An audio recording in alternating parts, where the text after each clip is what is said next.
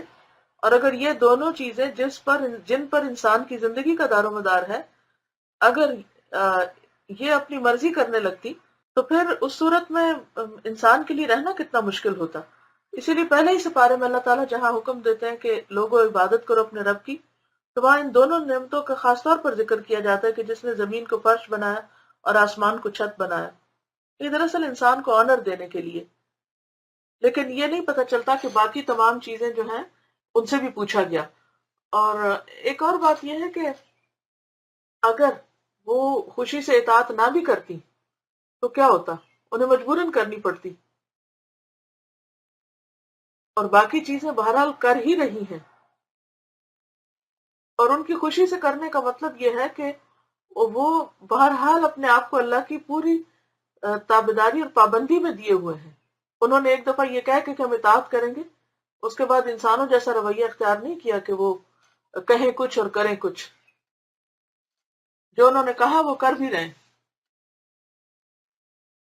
یہ انہوں نے بہت اچھا ایک کمنٹ لکھا ہے کہ I like this point that اسلام کا آغاز سوچ سے ہوتا ہے.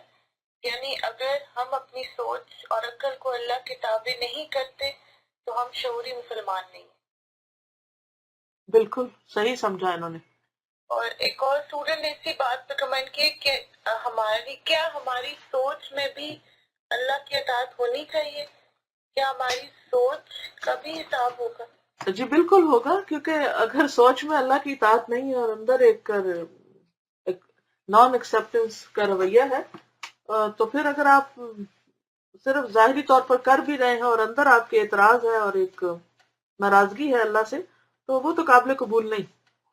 زمین آسمان اگر خوشی سے کریں تو ہمیں بھی خوشی سے ہی کرنا چاہیے. دادا یہ اچھا کمنٹ لکھا ہے کہ we are living in the age of depression even though when we think we submitted ourselves to Allah subhanahu wa ta'ala but still we are living with our desires.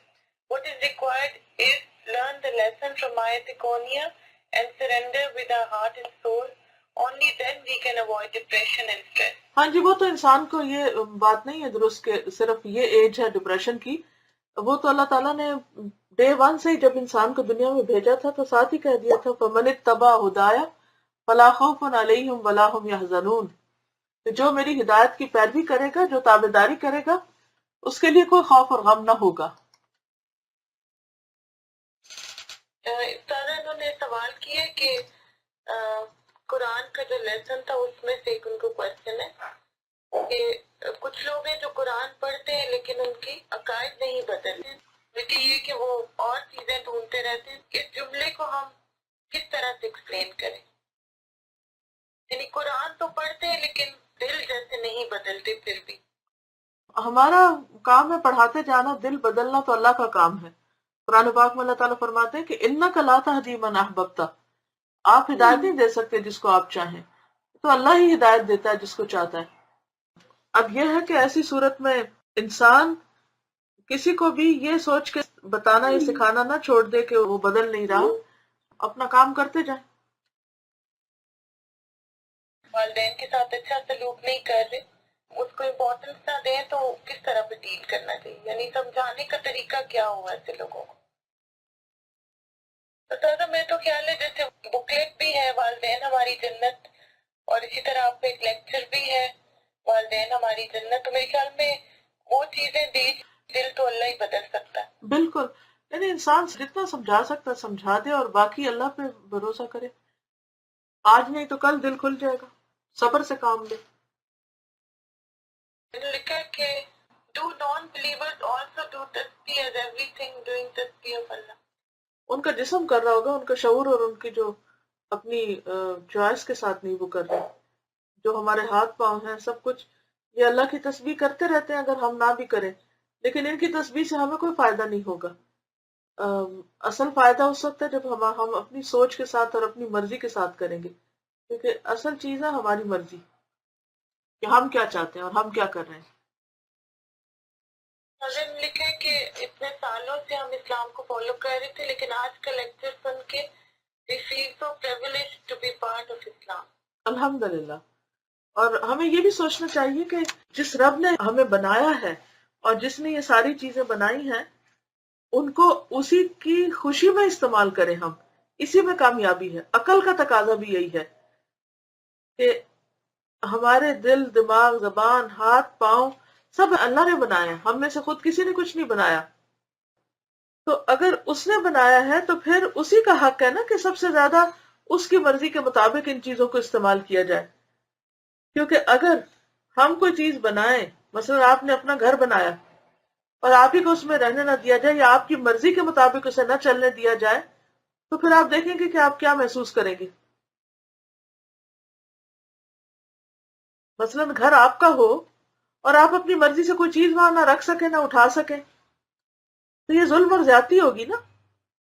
تو اسی طرح اللہ تعالیٰ نے ہمارے لیے ہر چیز بنائی اور پھر ان سب چیزوں کو اللہ ہی کی مرضی کے مطابق نہ چلایا جائے. کس قدر ظلم اور زیادتی کی بات ہے.